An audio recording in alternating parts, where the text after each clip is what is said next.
మీరు ఇప్పటి వరకు వెజ్ పికిల్స్ లో ఎన్నో వెరైటీస్ చూస్తుంటారు, నాన్ వెజ్ పికిల్స్ లో డిఫరెంట్ వెరైటీస్ చూస్తుంటారు. కానీ ఇప్పుడు మీకు most demandable pickle chicken biryani pickle మన లక్ష్మీ పికిల్స్ లో ఎలా తయారు చేస్తాం మీకు చూపించబోతున్నాం. వచ్చేయండి. ఆవకాయ మన అందరిది, గోంగూర పచ్చడి మనదేలే.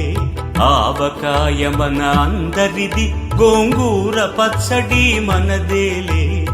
ఎందుకు పిజ్జాలెందుకు బర్గర్లెందుకు పాస్తాలింకెందుకులే. ఎందుకు పిజ్జాలెందుకు బర్గర్లెందుకు పాస్తాలింకెందుకులే.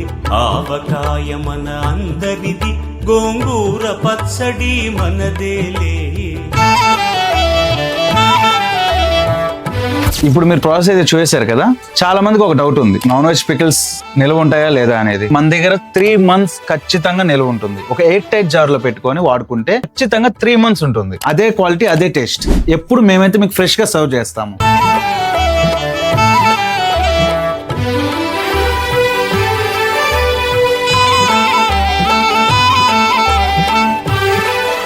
ఈ చికెన్ బిర్యానీ పికిల్ ఇంట్రొడ్యూస్ చేయడానికి మెయిన్ రీజన్ మా కస్టమర్స్ అండి. మా కస్టమర్స్ నాన్ వెజ్ లో కొత్తగా ట్రై చేయమని చెప్పడం వల్ల నెంబర్ ఆఫ్ ట్రయల్స్ చేసి ఈ పికిల్ ని ఇంట్రొడ్యూస్ చేయడం జరిగింది. ఇదైతే మా హోమ్ మేడ్ రెసిపీతో చేసిన పికిల్ అండి. ఇది మీకు ఎక్కడా దొరకదు. మా నెల్లూరు చుట్టుపక్కల ఎక్కడా కూడా మీకు ఇది అవైలబుల్ లో ఉండదు. అవైలబుల్ ఉండే ఏకైక డెస్టినేషన్ మన నెల్లూరు లక్ష్మీ పికిల్స్. సో ఈ చికెన్ బిర్యానీ పికిల్ ని మీరు ఇండియాలో ఎక్కడున్నా లేదా అవుట్ ఆఫ్ కంట్రీస్ లో ఉన్న పర్ఫెక్ట్ ప్యాకింగ్ చేసి మీకు కొరియర్ చేయబడుతుంది. ఈ చికెన్ బిర్యానీ పికిల్ దొరికే ఏకైక డెస్టినేషన్ మన నెల్లూరు లక్ష్మీ పికిల్స్.